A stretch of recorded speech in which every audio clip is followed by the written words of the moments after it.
Welcome to the RVHS library. The library is open daily from about 7:15 to 3:05, and unlike middle school, passes are not required to come here. You can come to the library to work, read, use a computer, or to check out books, magazines, comics, headphones, camcorders, and a bunch of other stuff. This library absolutely takes requests, so if we don't have a book or item that you're looking for, let me know and I can usually have it sent to us in a couple of days from another library, or I'll buy it for our collection and let you be the first to check it out. My name is Miss Johnson. I have a common name spelled uncommonly. I'm the teacher librarian here at RV. I teach a lot of technology and research skills, and I run the library, so we are likely to see each other quite a bit over the next 4 years. Let's quickly cover some library details. How many items can I check out at one time? The answer to that is 10 physical items and 2 electronic items. How long can I check items out for? Most items are checked out for 2 weeks. We will stamp a card inside the book with a due date. Please don't lose the card or use it as a bookmark. These little cards are surprisingly hard to find, so if you lose it, we will charge you $5 to replace it. You can renew your items as often as you like, as long as no one is waiting for them. If your book is late, we charge the standard 20-cent per day late fee that all Jeffco high schools charge. I do, however, give you the first 3 days late free. In other words, fines will not kick in until the 4th day that your item is overdue, but by then it jumps up to 80 cents. That's 4 days times 20 cents a piece. I wish I could start charging you 20 cents then, but I can only tweak the system so much, so just try to get things back on time.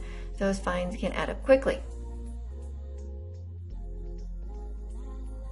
A few items are library use only, like computers, charging cables, some textbooks, and most Chromebooks. You do not need to check out a desktop computer, but if you want a Chromebook, you will need to come to the circ desk and check one out. All of our Chromebooks are due back at the end of the block, and again, most are library use only, but if you need to take one to another location in the building, just let us know and we will give you a wandering Chromebook. These have a special sticker. Please be very careful transporting them around the building. Although they wander quite well, they survive falls very poorly. The library website is a great place to find tons of resources. Access it by going to rvmustangs.org and then choosing Cybrary. Use the search tool to find library resources. You can see that we have this book in 3 formats. Of course, there is a regular book, and you can see whether it's available and where to find it on the shelf. We also have several ebooks, which are downloadable or readable online. To access ebooks, click on the title of the book and then locate our copy. Use your ID number as your username and the last 4 digits of your ID number as your password. You can read the book online from any internet device or download it using the free Follett Brightwave app on your iOS or Android device.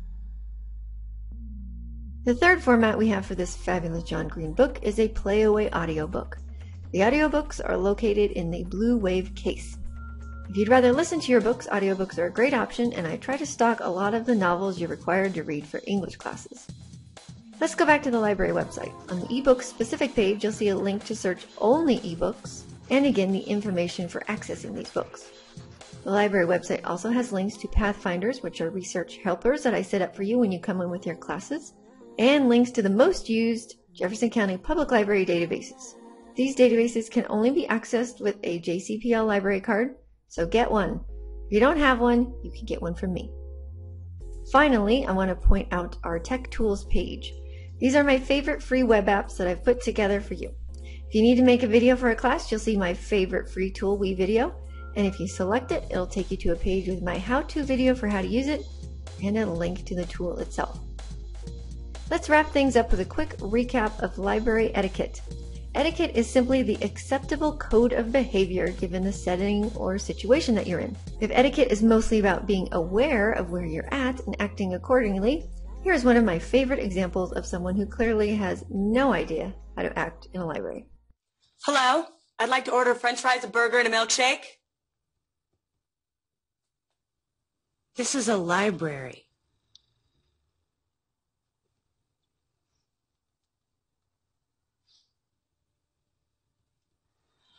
I'd like to order french fries, a burger, and a milkshake.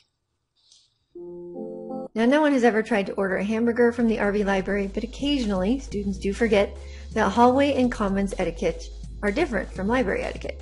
So remember, just be aware of your surroundings. This is the library, and lots of students come here to study and to do homework in peace. We all must share this library. Libraries where people come to work, so if you've got nothing to do, you're welcome to do nothing here as long as you're not a pain in the neck for those who do have stuff to get done.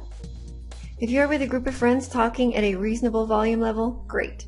If your group's conversation is so loud that we are all hearing what you did over the weekend, I'll ask you to tone it down, and if that doesn't work, I may ask you to relocate your group to the commons or cafeteria where you can be louder without bugging anyone.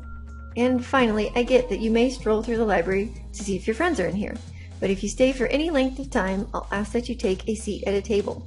Strolling posses are both a distraction to your friend who was here getting a ton of work done before you came, and a nuisance for others in the area. One of the things I like best about my job is getting to help you all be successful here at RVHS. If you need to borrow a calculator, ruler, flash drive, colored pencils, come borrow mine. And if you need help with projects, let me know. I'm really good at tracking down hard to find things, and I'm pretty good with computers too. If you have a great idea for a project but aren't sure what to use for it or how to use it, come see me. Or if your computer is just messing with you and trying to ruin your day, let me know and I'll see what I can do. Again, welcome to Ralston Valley. This is a great place to be and we're so happy you're here.